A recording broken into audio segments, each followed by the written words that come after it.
감사함으로 우리의 온 심령에 하나님의 말씀을 받았습니다. 형통한 인생을 살게 하는 세 가지 믿음, 형통한 인생을 살게 하는 세 가지 믿음, 이런 제목으로 함께 은혜 나누겠습니다. 성경은 하나님을 믿는 자는 형통한 삶을 살게 될 것이다 약속하셨습니다.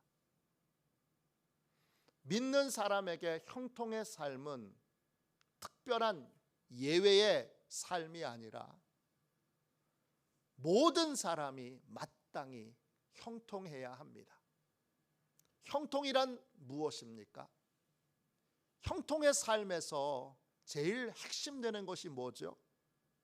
형통이란 말은 히브리어로 찰라흐입니다. 뜻은 한순간에만 잘 되는 것, 잠깐만 잘 되는 것, 잠깐만 성공하는 것, 이게 아니라 계속 잘 되는 것입니다. 한순간만, 특정한 시대만, 특정한 시기만 잘 되는 건 형통이 아닙니다.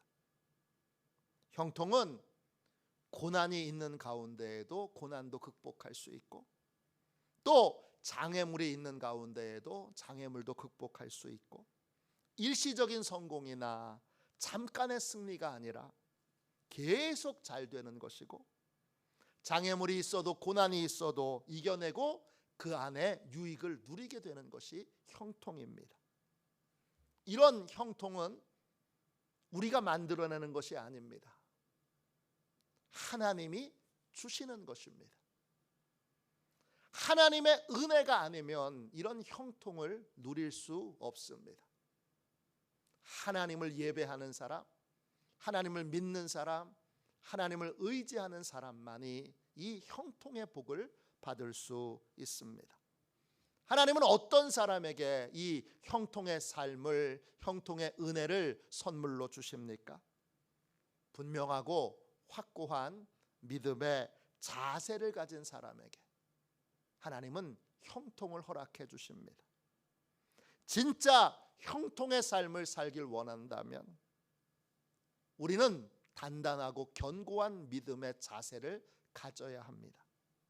오늘은 형통의 삶을 살게 하는 믿음의 구체적으로 어떤 것인지 함께 말씀을 통해 배우도록 하겠습니다. 오늘 함께 읽은 말씀은 시편 99편입니다. 이 시편은 여호와 하나님께서 왕이심을 찬양하는 시편입니다. 이걸 여호와 왕권시 이렇게 부릅니다. 야훼 킹십 쌈입니다. 성경의 시편의 150편 가운데 6편이 여호와 왕권시에 해당됩니다. 47편, 93편, 96편, 97편, 98편, 99편입니다. 이 노래들은 다 하나님이 온 우주 만물을 통치하시는 왕이신 것을 선포하고 그 왕의 통치를 받는 삶이 얼마나 행복하고 복되고 존귀한 삶인지를 우리에게 알려주고 있습니다. 오늘은 시편 99편 1절부터 5절까지를 통해 형통한 삶을 살게 하는 믿음이 구체적으로 어떤 것인지 함께 배우도록 하겠습니다. 할렐루야. 형통한 삶을 살려면 어떤 믿음이 있어야 합니까? 첫 번째, 하나님께서 주신 거룩한 소원을 마음에 품는 믿음이 있어야 합니다. 오늘 말씀 1절 2절을 보세요. 1절입니다. 여호와께서 다스리시니 만민이 떨 것이요 여호와께서 그룹 사이에 좌정하시니 땅이 흔들릴 것이로다. 시온에 계시는 여호와는 위대하시고 모든 민족보다 높으시도다. 시편 99편 1절은 하나님의 위대하심을 찬양합니다.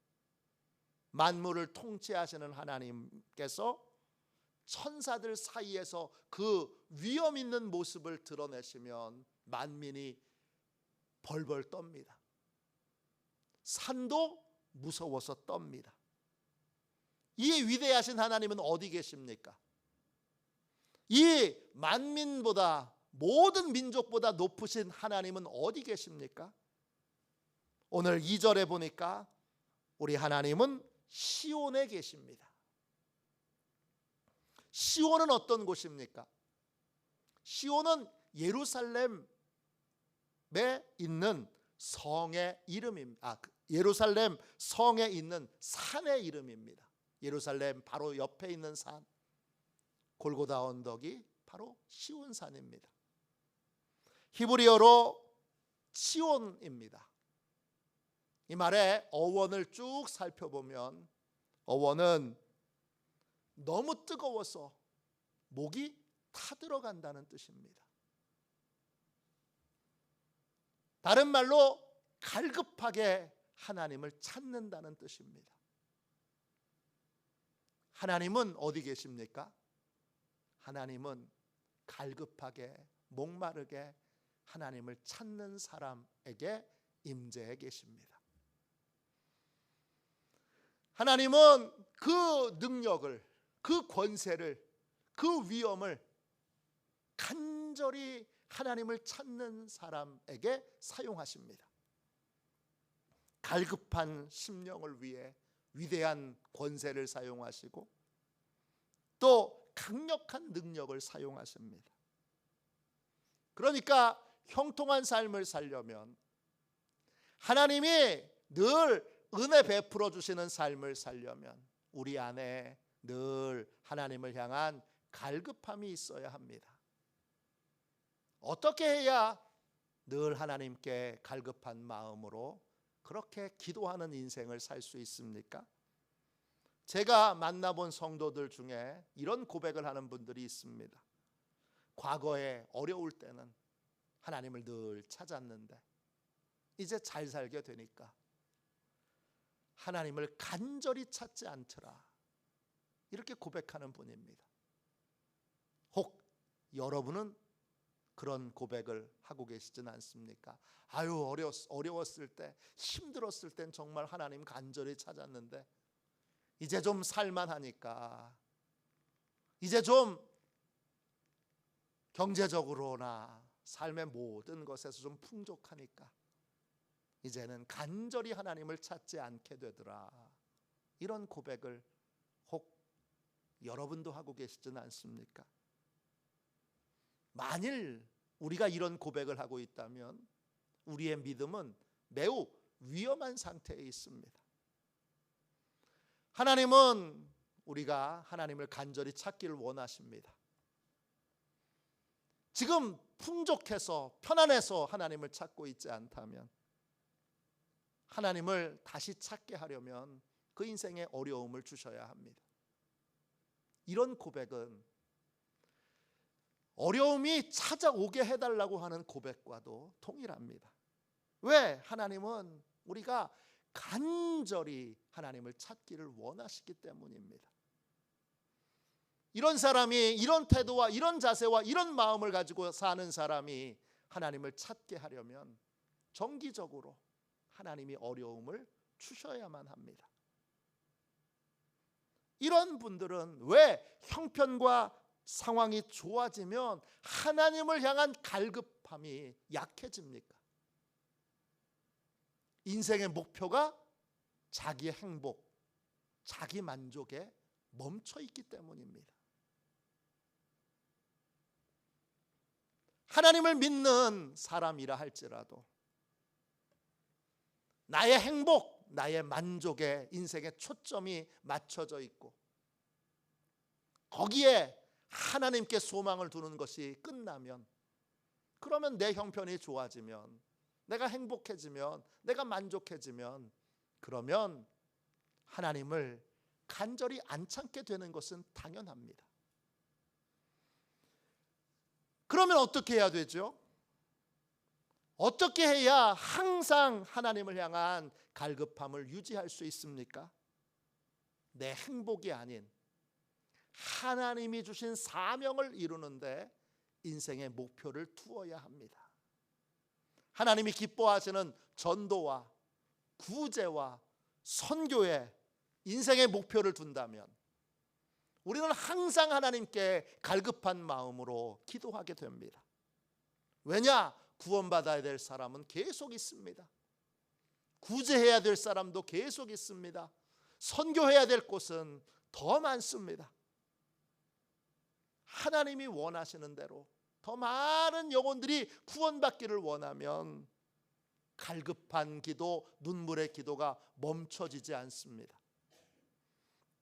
또 더 많은 사람이 존중받는 삶을 살고 더 많은 사람들이 인간다운 삶을 살기를 원하여 구제에 힘쓰는 사람도 더 간절히 하나님을 찾고 또 하나님을 향하여 부르짖을 수밖에 없습니다. 왜? 어려운 사람은 전 세계 도처에 너무나 많기 때문입니다. 또 하나님이 원하시는 대로 선교하기를 원하는 사람은 선교가 이루어지도록 전 세계 수많은 선교사들이 나간 그 현장에서 들려오는 수많은 기도 제목으로 부르짖어 기도할 수밖에 없습니다. 하나님은 갈급한 마음에 함께 하십니다. 내 형편이 좋아져도 내 상황이 좋아져도 간절히 부르짖어 기도할 수 있는 사람이 되어야 여러분 형통한 인생을 살 수 있습니다. 계속 하나님이 부어주시는 은혜와 축복 가운데 살 수 있습니다. 이러한 형통의 삶을 사는 길은 딱 하나뿐입니다. 하나님이 원하시는 거룩한 소원을 마음에 품는 것입니다. 거룩한 소원이 이루어지기를 진심으로 원하고 거룩한 소원이 이루어지도록 늘 하나님께 부르짖어 기도하는 사람만이 형통의 삶을 살 수 있습니다. 어떤 성도가 예수님을 믿게 됐습니다. 이 성도는 성경을 읽으면서 전도가 정말 중요하구나라고 하는 걸 깨달았습니다. 근데 아무리 전도를 해도 효과가 없습니다. 전도 잘하는 분한테 가서 어떻게 하면 전도할 수 있어요? 전도 좀 가르쳐 주세요. 그랬더니 전도 잘하는 분이 전도의 열매가 막히는 데는 두 가지 이유가 있다고 설명해 주었습니다. 하나는 하나님과 나 사이에 막힌담이 있기 때문이고 다른 하나는 전도 대상자들을 위해 간절히 기도하지 않기 때문이라고 그렇게 알려줬습니다. 그래서 이 말을 듣고 이분이 이렇게 작은 수첩을 하나 샀습니다. 그리고 이 수첩에다가 두 가지를 기록하게 됩니다. 회개해야 될 죄가 떠오를 때마다 그 죄를 적습니다. 그리고 그날 저녁이든 그 다음 날 새벽이든 간절한 마음으로 하나님께 죄를 회개했습니다. 하나님께서 마음에서 이제 용서받았다라는 확신과 기쁨이 들 때까지 계속 기도했습니다. 또 다른 하나는 이 수첩에다가 전도 대상자를 만날 때마다 이름과 또 전화번호와 상황을 적어놓고 시간 날 때마다 하나님께 이 영혼 구원해달라고 기도하기 시작했습니다. 몇 달 동안을 이 수첩을 이용해서 매일 회개하고 매일 전도 대상자들을 위해서 기도했더니 기도를 시작한 지 얼마 되지 않아서 불과 몇 달 지나서 전에는 한 명도 전도 못했던 분인데 몇 달 만에 무려 69명을 전도하게 됐습니다. 더 놀라운 일은 그 다음입니다. 전도에 힘쓰고 회개에 힘썼더니 이분이 걱정하고 염려하던 많은 문제들이 그 전도에 힘쓰는 시간 동안에 저절로 기도도 안 했는데 하나님이 다 해결해 주셨습니다. 아들의 문제, 또 며느리의 문제, 또 아들의 직장의 여러 가지 어려움, 또 남편의 여러 어려움이 있었는데 그게 기도도 안 했는데 하나님이 다 해결해 주셨습니다. 그때 이분은 하나님이 정말 전도를 너무너무 기뻐하시는구나 라고 하는 걸 깨달았습니다. 그리고 내가 전도에 열심을 내면 하나님이 내 인생의 문제는 다 해결해 주시는구나 라고 하는 걸 확신하게 됐습니다. 그 후에 더욱더 분명한 확신을 가지고 열심히 수첩을 활용해서 회개하고 전도하는 삶을 살고 있습니다. 진짜 형통한 삶을 살기를 원한다면 하나님께서 기뻐하시는 일을 이루려는 거룩한 소망을 품고 늘 간절한 마음으로 간절함이 약해지지 않는 그러한 자세와 태도로 기도해야 합니다. 그러면 범사의 형통한 은혜의 삶을 지속적으로 살아갈 수 있게 됩니다. 두 번째, 형통한 삶을 살려면 어떤 믿음이 있어야 합니까? 둘째, 겸손하게 하나님의 뜻과 법을 따르는 믿음이 있어야 합니다. 3절 4절을 보십시오. 시편 99편 3절 4절입니다. 주의 크고 두려운 이름을 찬송할지니 그는 거룩하심이로다. 능력 있는 왕은 정의를 사랑하시느니라. 주께서 공의를 견고하게 세우시고 주께서 야곱에게 정의와 공의를 행하시나이다. 여러분은 다른 사람에게 안정감을 주는 사람입니까? 아니면 불안을 주는 사람입니까? 여러분은 자녀들에게 안정감을 주는 아빠, 엄마입니까? 여러분은 남편과 아내에게 안정감을 주는 배우자입니까? 어떤 일을 맡겨도 늘 불안한 사람이 있습니다. 위태위태한 인생을 사는 사람입니다. 반대로 어떤 일을 맡겨도 편안한 사람이 있습니다. 아우, 저 일은 어려울 텐데 그래도 너끈하게 해내고 편안하게 해내고 티내지 않게 해내는 분이 있습니다. 도대체 이 안정감을 주는 사람의 그 안정감은 어디서 오는 겁니까? 안정감을 주는 사람의 가장 중요한 특징이 뭐지요? 오늘 말씀 4절에 능력 있는 왕은 정의를 사랑한다 했습니다. 능력 있는 왕에서 능력 있다라는 말이 히브리어로 오즈입니다. 뜻은 요새와 같은 안정감을 준다라는 뜻입니다. 능력 있는 왕은 백성들에게 안정감을 줍니다. 능력 없는 왕은 백성들에게 불안을 줍니다. 능력 있는 아버지는 가정의 자녀들과 아내에게 안정감을 줍니다. 능력 있는 목사는 교회 성도들에게 안정감을 줍니다. 이 안정감은 어디서부터 오는 거죠? 능력 있는 왕은 정의를 사랑한다고 했습니다. 정의, 히브리어로 미시팟입니다. 하나님이 재판장으로 내리시는 판결, 그게 미시팟입니다. 만왕의 왕이신 하나님께서 자신의 뜻을 알려주시고 자신의 판단을 알려주시는 것, 이게 정의입니다. 한마디로 정의는 하나님이 원하시는 게 정의입니다. 어떤 사람이 안정감을 줍니까? 내 생각, 내 판단, 내 경험, 내 고집을 내려놓고 하나님의 뜻을 깨닫고 그 뜻에 순종하는 사람이 안정감을 주는 것입니다. 하나님은 크고 위대하신 분이십니다.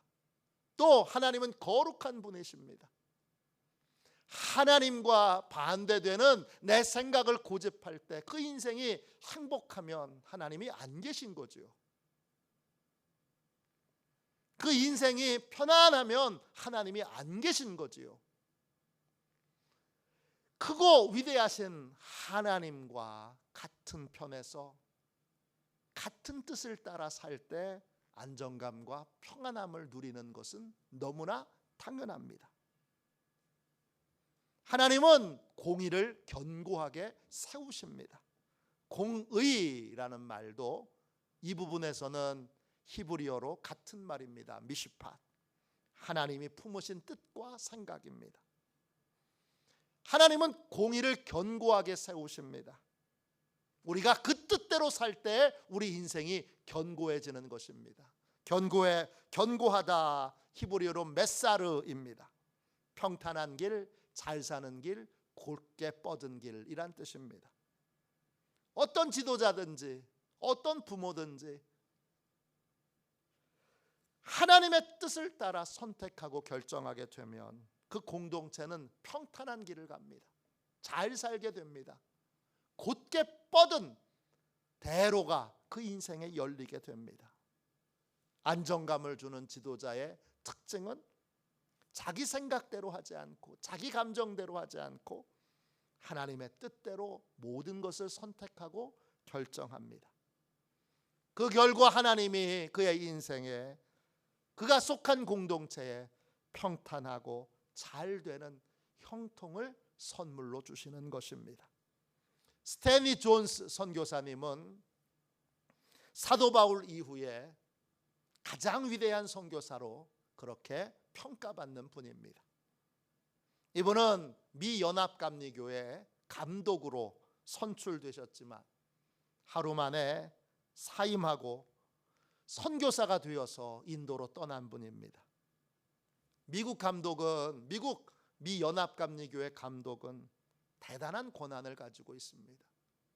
정기적으로 미국 대통령이 이 연합감리교회 감독들을 모시고 정견에 대한 영적인 뜻을 묻고 또 조언을 구합니다. 한 번 감독이 되면 평생 감독이 됩니다. 그런데 그 모든 걸 포기하고 인도 선교사로 가게 되었습니다.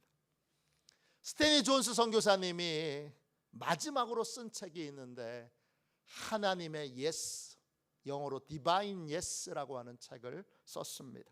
이 책은 선교사님이 뇌졸중으로 쓰러져 있을 때 구술로 말로 이렇게 책의 내용을 말하면 옆에 비서가 그 내용을 적어서 만든 그러한 책입니다. 이 책에 이런 얘기가 나옵니다. 한 자매가 스탠리 존스 선교사님을 찾아왔습니다.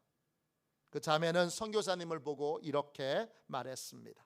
목사님, 저는 이제 목사님의 정체를 분명히 알았습니다. 목사님은 자굴복이라고 하는 한 가지 치료제를 갖고 계세요. 선교사님은 자매에게 활짝 웃으면서 이렇게 말했습니다. 제 정체를 알아내셨다니 너무나 기쁩니다.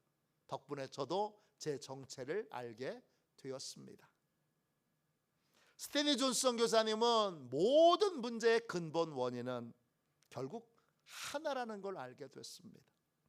모든 문제의 원인은 하나님께 굴복하지 않는 것입니다. 한 부인이 스탠리 존스 선교사님께 이런 고백을 했습니다. 인생의 모든 문제에서 손을 떼고 모든 것을 하나님의 손에 맡기니 얼마나 편안해지는지 몰라요. 모든 문제를 하나님께 맡기고 하나님의 인도를 따르면 우리 인생은 편안해집니다. 영어로 편안함이라는 말은 comfortable입니다.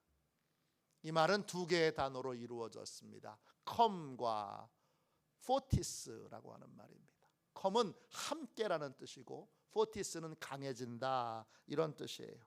편안함이란 하나님이 우리와 함께 계실 때 하나님이 함께 계심으로 느끼는 강함, 그게 편안함입니다. 가장 큰 능력을 가지고 계신 하나님이 나와 함께 계시니까 어떤 걱정도 어떤 염려도 없어지는 것이 바로 편안함입니다. 불편함은 뭡니까? 우리는 언제 불편함을 느끼죠? 하나님께 인생을 맡기지 못하고 불신과 불안으로 내가 스스로 결정하고 내가 그 스스로 판단하여 인생을 살 때, 그때 불편함이 우리에게 찾아오게 됩니다. 행복한 인생을 살려면 하나님의 지혜와 능력을 인정하고 하나님께 항복해야 합니다. 하나님께 순종하는 것이 행복한 인생의 비결입니다. 가정에 큰 위기를 만난 한 여성이 스탠리 존스 선교사님을 찾아와서 이렇게 고백했습니다. 목사님께서 갖고 계신 걸 제가 갖고 있었다면 정말 지금 같은 뒤죽박죽의 혼란에는 빠져들지 않았을 겁니다. 그녀의 인생은 엉망진창입니다. 가정은 붕괴 위기고 그리고 인생은 밑바닥입니다.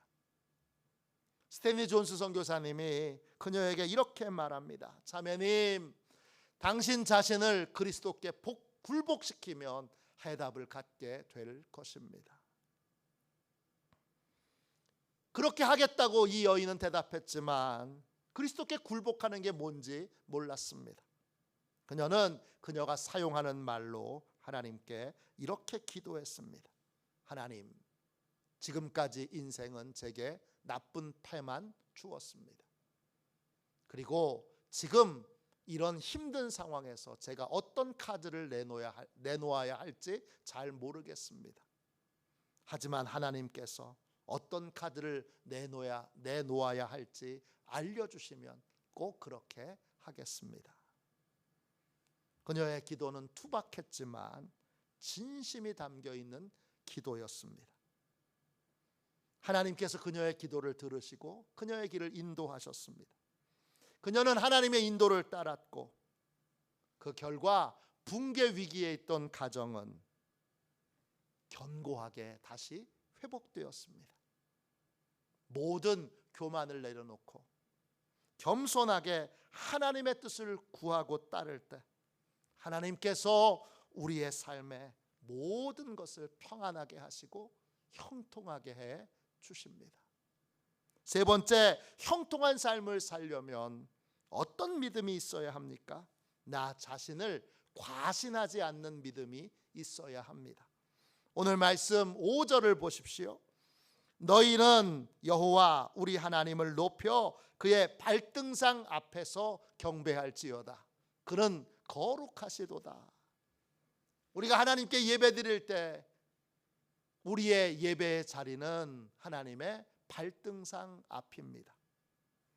발등상 히브리어로 레겔입니다.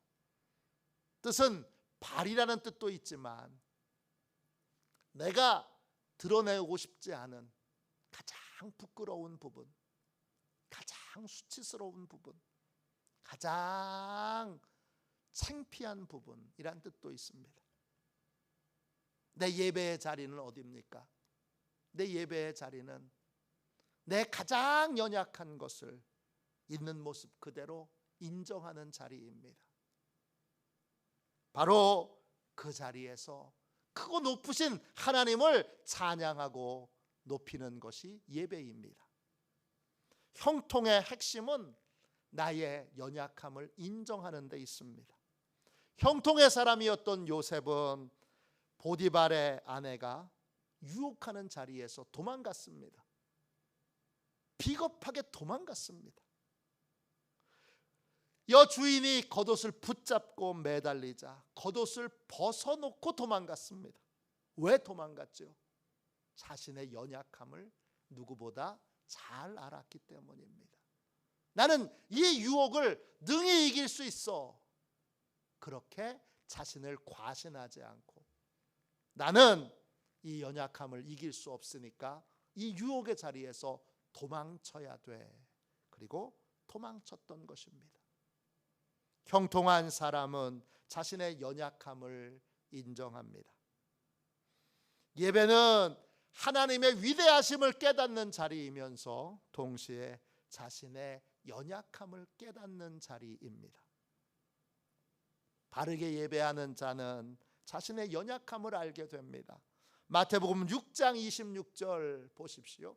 공중의 새를 보라. 심지도 않고 거두지도 않고 창고에 모아 들이지도 아니하되 너희 하늘 아버지께서 기르시나니 너희는 이것들보다 귀하지 아니하냐. 우리는 새보다 낫다고 생각하는데 주님의 생각은 다릅니다. 주님은 우리가 새보다 못하니까 새에게 배우라고 하십니다. 형통한 사람은 자신을 과신하지 않고 교만에 빠지지 않고 자신의 연약함을 인정하고 겸손히 새에게 배웁니다. 시편 91편 1절부터 3절까지 말씀입니다. 지존자의 은밀한 곳에 거주하며 전능자의 그늘 아래 사는 자여, 나는 여호와를 향하여 말하기를 그는 나의 피난처요 나의 요새요 내가 의뢰하는 하나님이라 하리니 이는 그가 너를 새 사냥꾼의 올무에서와 심한 전염병에서 건지실 것임이로다. 형통한 사람은 새에게서 배웁니다. 새 사냥꾼의 올무에서 벗어나려면 올무 근처에 가면 안 됩니다. 얼른 하나님의 그늘 아래 숨어야 합니다. 형통한 사람은 그걸 새에게서 배웁니다. 심한 전염병이 들 때에도 얼른 하나님의 그늘 아래 숨어야 합니다. 그래야 하나님의 보호를 받을 수 있습니다. 형통한 사람은 자신의 연약함을 인정하고 그리고 하나님을 예배합니다. 그래서 어려운 일이 생길 때 하나님께 구하는 걸 주저하지 않습니다. 하나님 도와주세요 라고 말하는 걸 어려워하지 않고 하나님이 알려주시는 대로 따라서 순종하는 데에 주저함이 없습니다. 이것이 바로 형통의 사람입니다. 2010년도 6월 4일에 하나님의 부름을 받은 전설적인 농구 코치가 있습니다. 존 로버트 우든이라고 하는 분입니다. 이분은 미국 대학 농구의 전설적인 코치입니다. 1948년도 UCLA 대학에 농구 코치로 부임해서 27년 동안을 코치 생활을 했습니다. 그 기간 동안에 UCLA는 10번이나 미국 대학 농구 대회에서 챔피언에 올랐습니다. 10번이나 올랐습니다. 그는 선수를 훈련하면서 단 한 가지를 가장 중요한 핵심으로 뽑았습니다. 그는 선수들에게 한 가지만을 요구했습니다. 그건 자기를 드러내지 않는 것입니다. 아무리 훌륭한 농구 기술을 가졌다고 해도 그 기술을 과시하려고 하는 순간 팀도 망치고 자신도 망쳐지게 된다는 것이 이분의 주장입니다.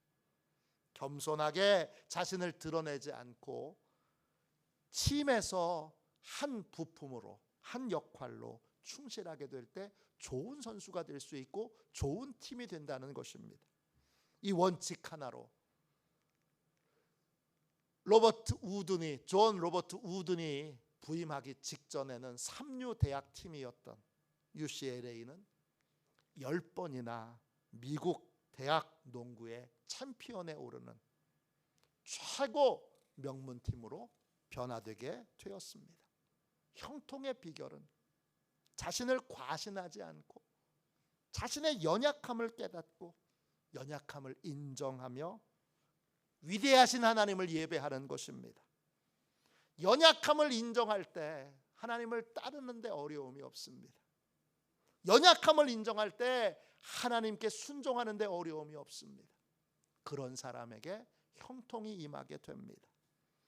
하나님은 하나님을 믿는 모든 자들에게 형통을 약속하셨습니다. 형통이란 일시적으로 잘 되는 것이 아니라 계속 잘 되는 것이고 내내 잘 되는 것입니다. 이런 형통을 누리려면, 이 형통을 입으려면 믿음의 자세도 여러분 단단하고 견고해야 합니다. 형통의 삶을 살려면 어떤 믿음이 있어야 합니까? 하나님은 간절하게 하나님을 찾는 사람과 함께 하시니까 내 유익만을 구하는 삶으로는 계속 영원히 하나님을 간절히 찾을 수 없으니까 하나님이 주신 거룩한 목표로 인생의 목표를 바꾸고 그 목표가 이루어지도록 계속 간절히 하나님을 찾고 구하는 인생을 살아야 합니다. 또 형통의 삶을 살려면 어떤 믿음이 있어야 합니까? 내 생각, 내 뜻을 고집하지 않고 겸손하게 하나님의 뜻과 하나님의 법을 따르는 믿음이 있어야 합니다. 그럴 때 나는 안정감을 주는 사람이 되고 내가 속해 있는 가정과 교회와 공동체는 모든 것에서 평안하고 형통하게 됩니다. 또 형통한 삶을 살려면 어떤 믿음이 있어야 합니까? 나를 과신하지 않고 나의 연약함을 깨닫고 인정하는 믿음이 있어야 합니다. 이런 믿음으로 예배드릴 때 우리는 즉시 하나님의 도움을 구하고 하나님의 도움을 받을 수 있는 복된 삶을 살 수 있습니다. 이런 믿음으로 늘 형통한 삶을 사는 저와 여러분이 되시기를 주님의 이름으로 축원합니다.